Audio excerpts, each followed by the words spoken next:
Joining us now, former Homeland Security and Counterterrorism Advisor to Vice President Mike Pence, Olivia Troy, staff writer at The Atlantic and MSNBC political contributor Mark Leibovich, New York Times chief White House correspondent, and MSNBC political correspondent, our analyst, Peter Baker, also MSNBC legal correspondent, Lisa Rubin. Thank you very much for joining us, guys.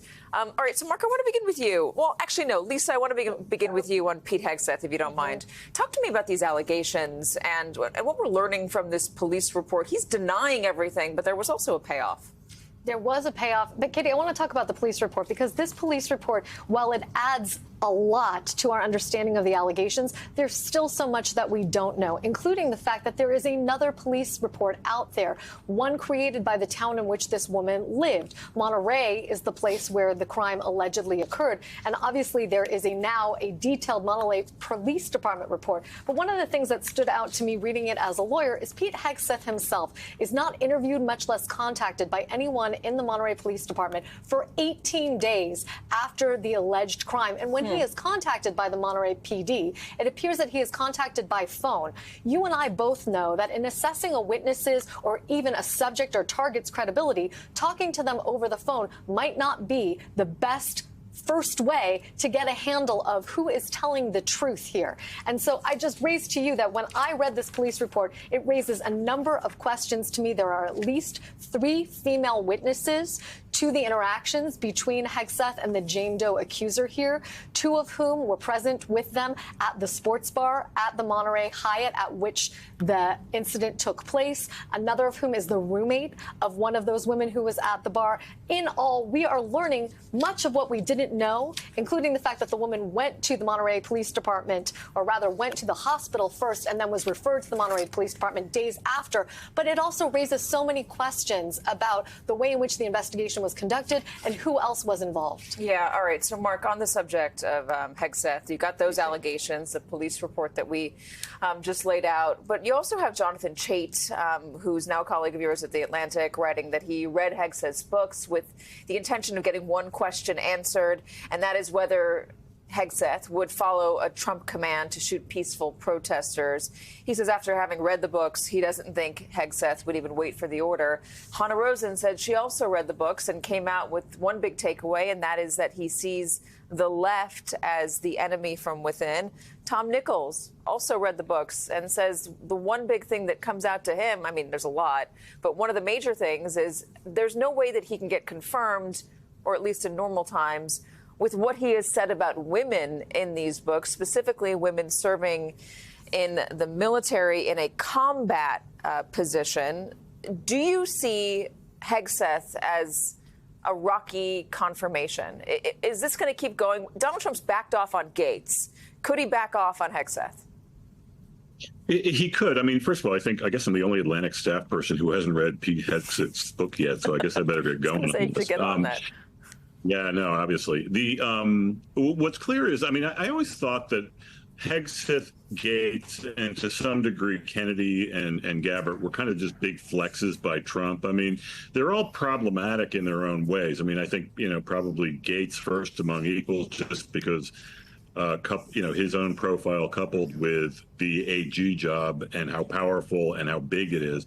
But yeah, I mean, I think all of these folks are problematic and potentially could be struck down. But I do think that it does require a kind of collective action, which would be, 4 senators, maybe more, just locking arms in some way. And I don't know if there was ever talk of this, or if this was just speculation by people in the media about some kind of West Wing-like resolution, meaning the TV show, to this where, finally cooler heads prevail and this madness must stop.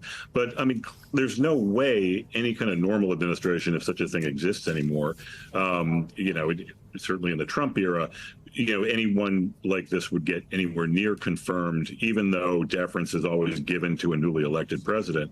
But I think to some degree, as Ali said before, I mean, Gates going down like this does give a little bit of cover maybe to the others. But I also think on the merits, each of them are going to create their own very unique headaches for the senators who have to vote. Well, let's go back to Tulsi Gabbard. I haven't talked about her in a while. Help me understand Tulsi Gabbard as a DNI pick, Olivia.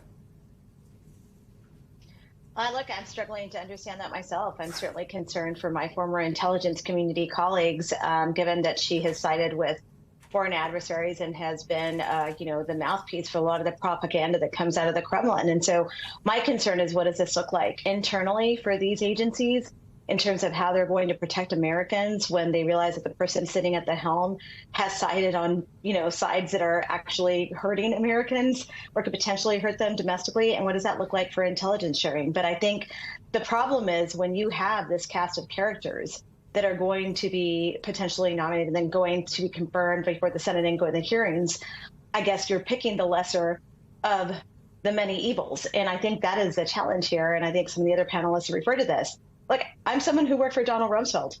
I am confident that Donald Rumsfeld would be appalled at the fact that someone like Pete is being considered for the Department of Defense, knowing the people that work there, the integrity of them, and having stood by those troops. And so I think all of these picks are, to a certain extent, dangerous, in my opinion, especially on their stances of the way they have portrayed themselves publicly. They don't hide who they really are. And the question is, which ones are the ones that are going to be tested in true terms of moral character, who are going to do the least damage? Yeah, when you bring up Donald Rumsfeld, Peter, there are a lot of folks out there who think Donald Rumsfeld was just bad, and was one of the worst in history. And that it's him and the decisions that led to what happened in Iraq and Afghanistan.